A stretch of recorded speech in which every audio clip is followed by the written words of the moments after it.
Well, I guess this is an annual event that we always look forward to. This club does a great job in the community and supports Children's Hospital, so we certainly like to be a part of this whenever possible, and bye week gives us that possibility. I think this week is a time for maybe a little mental, physical, and psychological rest for our team, and opportunity to improve. We're going to practice Tuesday, Wednesday, and Thursday of this week, and whether it's individual groups or units, improvement are all things that we want to focus on, and we want to give the players a little exposure to what any of the next four opponents do that's different than what we've seen so far. So that'll be kind of the goals that we have for this week. Can you bring that down a little bit? Feel good? How much have you even been able to watch LSU at this point? I watched I watched Auburn's offense versus LSU's defense. That's all I've had a chance to watch so far. So what do you think based on watching that a little bit? No opinion. They got a good team. They're a very good team, and they got a good defensive team. And we're really not going to start on LSU until Thursday. Players get stale if you work on the same team for too long. So we got a lot of other things that we're trying to clean up and do between now and then. So that's not really the focus. And I was really watching Auburn's offense, if you want to know the truth about it. Nick, after the game, Matt kind of understated his performance, said it really wasn't that big of a deal. How big of a deal was that for him moving forward? I think it was good for his confidence. I think he'll learn a lot from it. And even though we were very pleased with the things that he did in the game, there's obviously always things that we made mistakes on that we could improve, and I'm sure this will be a really good learning experience for him and a really big confidence builder for him for the future. So we were pleased with what he was able to do. He did a nice job of executing, kept it simple, did his job well, didn't make it too complicated, and I think that's really kind of the key to the drill. Nick, where do you think the defense is taking the next step, or where do you think it's improved the most in 8, 9 days? Well, I think we're trying to make progress. I think, when we've had Terrell Lewis and Anthony both, on the field, it's really helped the pass rush. We play those two guys together a lot, especially in nickel. So we've been able to affect the quarterback a lot more, when those two guys are playing.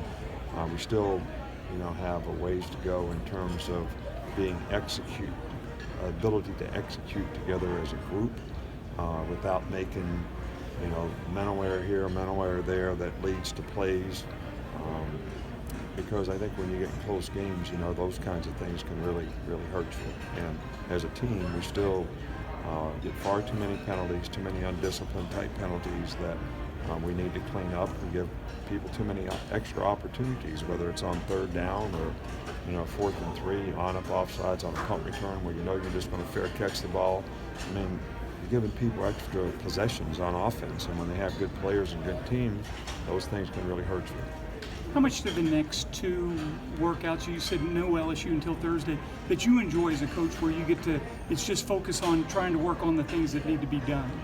I like all the practices. I like it when we're focused on what we need to do to improve. I like it when we're trying to strategize for the next team that we're going to play and try to teach the players what they need to know to be able to implement the plan against those strategies. So I enjoy all of it.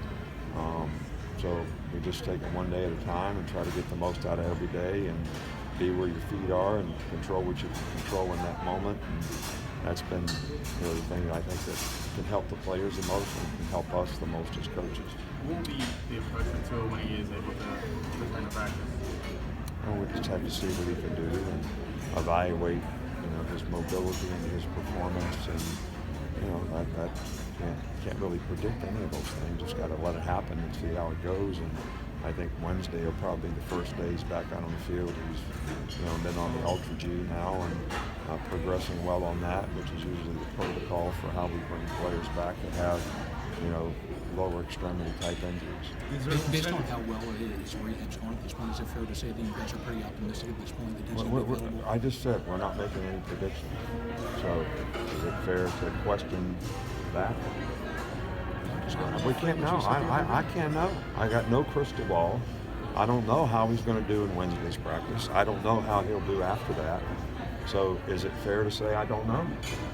It is fair to say. Yeah, I don't know. Is there Nobody a couple knows. more? Is there a percentage that you want him to get to that you feel comfortable?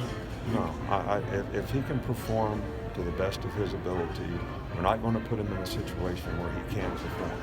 All right, and if he can perform, he'll be able to play. If he can't perform, then he won't play.